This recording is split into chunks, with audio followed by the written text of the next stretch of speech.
BC SC ST JAC ఏర్పాటు చేసి BC SC ఎస్టీల హక్కుల కోసం రాజ్యాధికార సాధన కోసం ధర్మ సమాజ్ పార్టీ వ్యవస్థాపకులు డాక్టర్ విశారదన్ మహారాజ్ చేస్తున్నటువంటి 1,00,000 కిలోమీటర్ల మా భూమి రథయాత్ర అసలు దేనికోసం ఎందుకోసం ఇవాళ మనతో ఉన్నారు డాక్టర్ విశారదన్ మహారాజ్. మిమ్మల్ని ఇంటర్వ్యూ చేయడానికి చాలా కారణాలు ఉన్నాయి. అందులో ముఖ్యమైనటువంటి కారణం ఈ కరపత్రం. ఈ కరపత్రానికి సంబంధించి కనుక మనం గమనిస్తే 1,00,000 కిలోమీటర్ల మా భూమి రథయాత్ర అని చెప్పేసి మీరు బయలుదేరి దీని ముఖ్య ఉద్దేశం ఏమై ఉండొచ్చు? ఈ రథయాత్ర ద్వారా తెలంగాణ గడ్డ మీద ఉన్న 3.5 కోట్ల మంది బీసీఎస్సీ ఎస్టీలని రాజ్య సింహాసనం మీద కూర్చోబెట్టాలి, ఒక మాదిగని ముఖ్యమంత్రి పీఠం మీద కూర్చోబెట్టాలి. ఒక మాదిగ సామాజిక వర్గానికి చెందినటువంటి వ్యక్తి 2 ఏళ్ళు ముఖ్యమంత్రిగా, బీసీ సామాజిక వర్గానికి చెందినటువంటి వ్యక్తి 3 ఏళ్ళు ముఖ్యమంత్రిగా విశారదన్ మహారాజ్ చేయగలుగుతాడు. చేయలేడని మీరు అనుకుంటున్నారా? చేయగలుగుతాడా అని అడుగుతున్నా. ఈ దేశంలో ఓటు అనేటువంటి ఆయుధమే రాజ్యాన్ని తీసుకొచ్చే ఆయుధం. ఆ ఓటు గండ్రగొడ్డలి అంబేద్కర్ బానిస చేతిలో పెట్టాడు. కానీ అగ్రవర్ణాలు ఆ గండ్రగొడ్డల్ని కోటర సీసాకి కొనుక్కుంటున్నారు. దళిత వర్గాలు కావచ్చు, లేకపోతే బీసీ వర్గాలు కావచ్చు, ఎమ్మెల్యేలుగా, ఎంపీలుగా, మంత్రులుగా కూడా ఉన్నారు కదా. ఇది సరిపోదంటారా? ఎమ్మెల్యేలుగా, ఎంపీలుగా అంటే ఊళ్ళో సర్పంచ్ అవుతాడు మనోడు. సర్పంచ్ అయినాక అయా నీ బాంచని కాలు మొక్కుతా ఉంటాడు మళ్ళీ ఆదోరుని.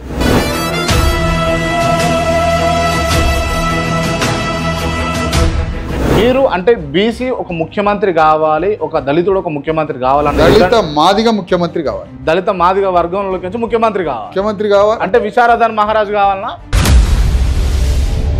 ముఖ్యమంత్రిని తయారు చేయడంలో పడే ఆనందం ముఖ్యమంత్రి అయ్యే దాంట్లో ఏముంటుంది అసలు? భారతదేశాన్ని ఏలుతున్నటువంటి నరేంద్ర మోదీ గారు బీసీ వర్గానికి చెందిన వ్యక్తులే అని చెప్పేసి వాళ్ళే చెప్పుకుంటారు కదా.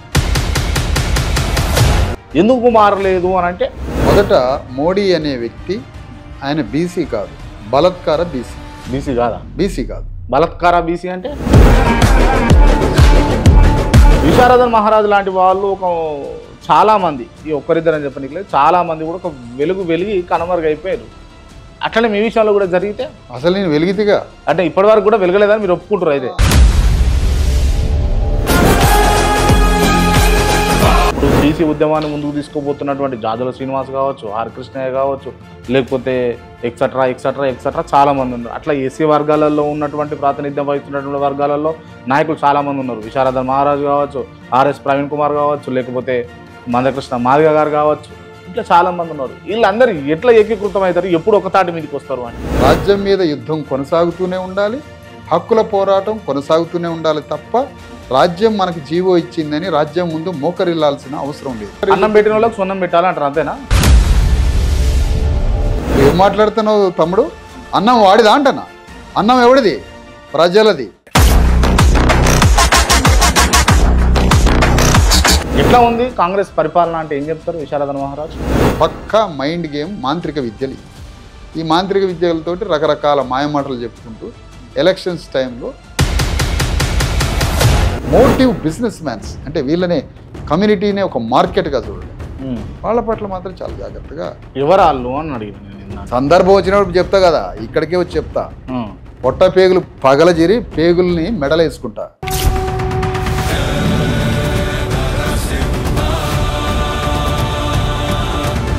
ఏ స్వార్థం లేకుండా విశారదన్ మహారాజ్ ఇవన్నీ చేసుకుంటూ వస్తుండా? మంచి స్వార్థపరుణ్ణి. స్వార్థం సెల్ఫిష్ని నేను. డబ్బులు సంపాదించాలి, లేకపోతే ఎమ్మెల్యేలుగా కావాలి, ఎంపీలుగా కావాలి, లేకపోతే ముఖ్యమంత్రి కావాలన్న డబ్బులు సంపాదించుకోవడం అంటే అర్థం ఏంటి? నాకు అర్థం కాలేదు. డబ్బులు సంపాదించుకోవడం ఆర్థికంగా స్థిరపడాలి అంటే ఈ అణగారిన వర్గాలను అడ్డం పెట్టి డబ్బు సంపాదించడమా? డబ్బు సంపాదించే వాడు కిసరెలా తీస్తా కాలు పెట్టి తొక్కి. విశారదన్ మహారాజ్ అనేటటువంటి వ్యక్తి ఒక జ్ఞాన భాండాగారం, జ్ఞానాన్ని పంచుతూ పోయి కొంతమందిని తయారు చేసి వాళ్ళని శత్రువుగా మలుచుకున్నాడు అని అంటే, గురువు దగ్గరకు వచ్చి నాలెడ్జ్ని దొంగిలించుకొని పోతాడు. అమాంతం నెత్తికి చీల కొట్టి రంధ్రం పెట్టి స్ట్రా వేసుకొని కూడా నాలెడ్జి పీల్స్తాడు. ఈ పని చేసింది తీన్మార్ మల్లన్నే అని అంటే రోజు ఒక పార్టీ మార్చుకుంటా, రోజు పూటకో పార్టీ మార్చుకొని ఈ మాటలు తీసుకుపోయి వాళ్ళ దగ్గరికి పోయి ఆ పార్టీని దగ్గరికి పోయి ఆ పార్టీల కాళ్ళకాడ ఈ ప్రజల్ని పెట్టి చేయడం నేరం కాదు, పాపం కాదు, తప్పు కాదు. అది అసలు విశారదన్ మహారాజ్ తెలంగాణలో ఏం చేయాలనుకుంటున్నారు అంటే 100% తెలంగాణలో ఉన్నటువంటి యుగయుగాలుగా ఇక్కడ బానిసలమ్మ. మగలోళ్ళు సాగలోళ్ళు రెడ్లు పోతుంటే కచ్చడాలల్లో గుర్రాల మీద పోతుంటే ముందు ఉరికేది మనలు.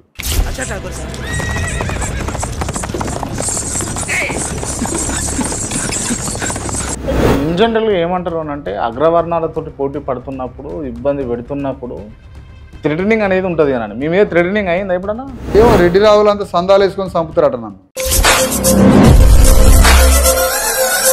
సందాలు వేసుకొని చంపాలనేటోడికి ఈ బ్లాక్ మెయిలర్లు దొంగలు దళారులు ఉన్నారుగా మన జాతిలో, వీడు వాడికి సద్దులు కడతారు. సద్దులు కట్టి వీళ్ళంతా ముఠాయి ఇవన్నీ తట్టుకొని నిలబడి ఇంకా సాగాలి, పోవాలి, ఇంకా కాలం వెళ్ళదీయాలంటే ఓపిక కావాలి కదా. పన్నుల కొద్ది ప్రజలు నమ్ముకునే దొంగల వ్యవస్థీకృతమైనటువంటి దొంగల నడుమ ఈ ఉద్యమాన్ని పవిత్రంగా ఈ నది నుంచి ఈ అగాధ సముద్రం నుంచి నా ప్రజల్ని ఎక్కించుకున్నాను. నౌకని అవతల ఒడ్డుకు తీసుకుపోతాను. ఎంత టైం అయినా సరే, అంత టైం అయినా సరే, ఎన్ని ఇబ్బందులు వచ్చాయి, ఎన్ని ఇబ్బందులే. కాన్షీరామ్ కళని, కాన్షీరామ్ డ్రీమ్ ఏదైతే ఉందో తెలంగాణలో నేను దాన్ని చేసి చూపించాలి. క్రాంతి ఇది నా లక్ష్యం. విశ్వనాయక రాజ్య రాజ్యపాలక వేల వేల కోట్ల అగ్ని పర్వతాల కలయిక.